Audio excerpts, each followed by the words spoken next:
Yeah, I'm going to vote for pineapple. I like the pineapple a lot. But it doesn't cover the Leblon. The Leblon comes through. It's just so interesting when you think with it. It's pretty big, pineapple. You'd think it would cover it, but it doesn't. Well, What's the cheese cachaça. called? Sorry. What's the cheese called? What do you call the cheese? It's Bella Vitano. Bella Vitano by Sartori. And on the left-hand side there, Jessica, if you scroll up on the page there, that you've got the members listed. On the Leblon chat page, there is a list of all of the cheeses and where they're made. Okay. If you scroll up on the next page over, scroll up there. So below their Ustream. Right, below the Ustream page, right, below their Ustream, you can see, and there's a short description of them. And I know most of the forum members have already done this, but people that are looking at this on the archive, there are 3 different sections of a interview that I did with Gilles Merlet, and Jerry Sweisser and Steve in New Orleans last year. That was a great interview. I really enjoyed that. You enjoyed that? Well, that was also, so much fun. Jerry and I are both from advertising. Right. I was from advertising too, so it's interesting to see how we both ended up. Yeah. Much happier. Yeah, it was a lot of fun. Jamie, who works with Leblon, and if you've been to run around the country, you probably might have met her or corresponded with her. She works really hard in New York. She and I were in contact before Tales of the Cocktail last year, and we were able to squeeze out about an hour and a half in the 4-day drinking convention. And anybody that's been to Tales of the Cocktail knows that to spend an hour and a half exclusively with 1 or 2 people is an amazing amount of time. Well, you see hundreds, if not thousands of people, but most conversations are very, very quick because there's so much going on. So I was really fortunate. We sat down in a hotel room, and we didn't even drink much. We just talked, and I was able to put some of that on the internet. So thanks to them. Another question that I want to get to before we finish up, I've been asked by a number of people, okay, it's made from sugarcane juice, it's distilled to 54% alcohol. What's the difference between this and rum agricole? And when I first started talking to you about this, you said, well, it's like rum agricole. I said, well, not exactly. Rum agricole is distilled to about 72% alcohol, and then it's bottled at 50%. This is bottled at 40%.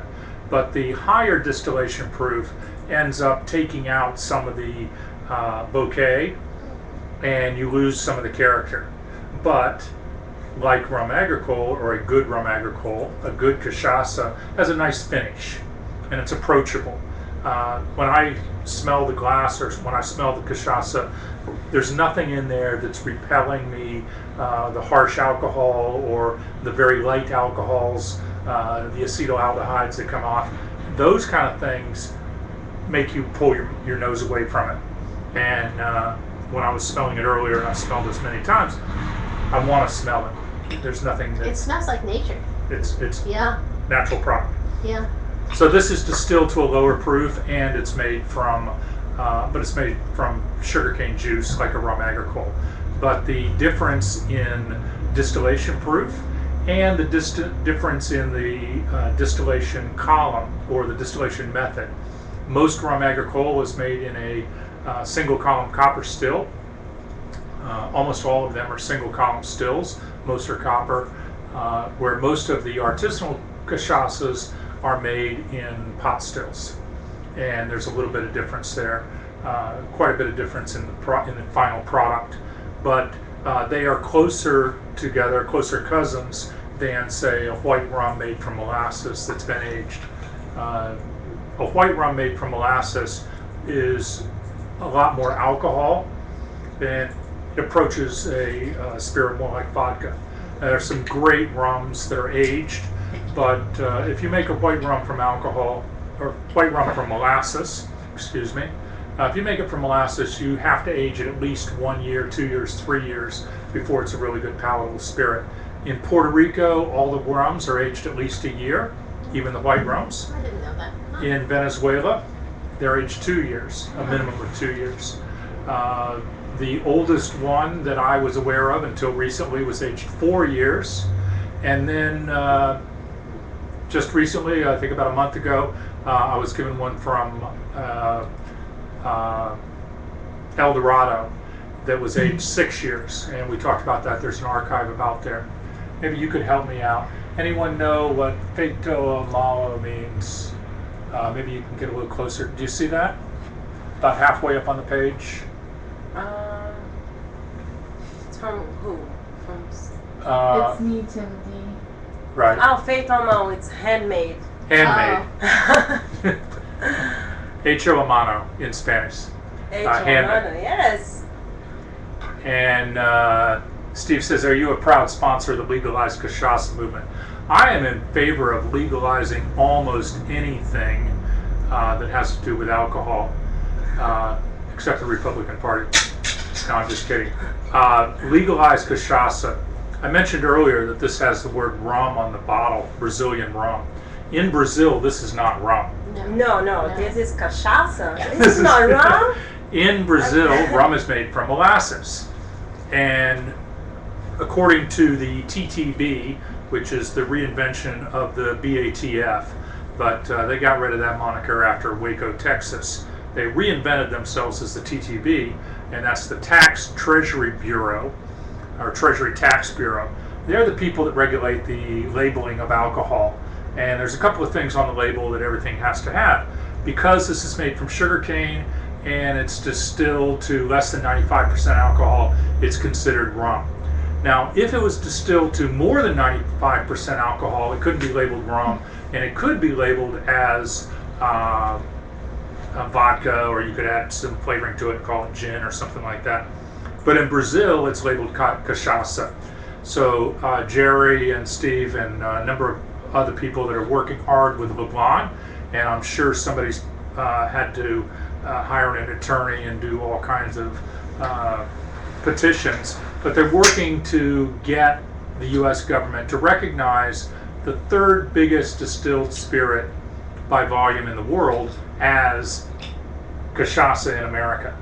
And so that's the impetus behind legalized cachaça. If you go to the Leblon page, and there's links on my website, you'll find the legalized cachaça movement, and you can sign your name to it digitally, of course, and join the push. It is possible. There have been a couple of other spirits, and there's one called Virgin Cane Spirit, which is a cachaça, but that company thought that cachaça was too hard to pronounce. So even after a couple of drinks, I can pronounce cachaça. So it's not that hard. You guys can do it too. You can read here. And yes. And how do you say that? It's cachaça. Let me see if I can get that close enough. Yeah, there you go. Cachaça. Now it's easy. And caipirinha? We could see it and say it in Portuguese. Caipirinha. And this is the box that the muddler comes in. So that's a little bit about why it's different and how it's different. I expect in the next couple of years the TTB will recognize it. Certainly within 2 years, maybe as quickly as this year. They will change their regulations and allow cachaça to be recognized as a spirit. It's important for the Brazilian and for the spirit to be recognized. It's a cane spirit, but to be recognized as a separate spirit category. Rum agricole is not recognized right now as a category. It has to have rum on the bottle. Ron from the Spanish countries has to say rum on the bottle. So we're looking forward to that, and it's coming. Thanks to all the people that are drinking cachaça and learning about it. I see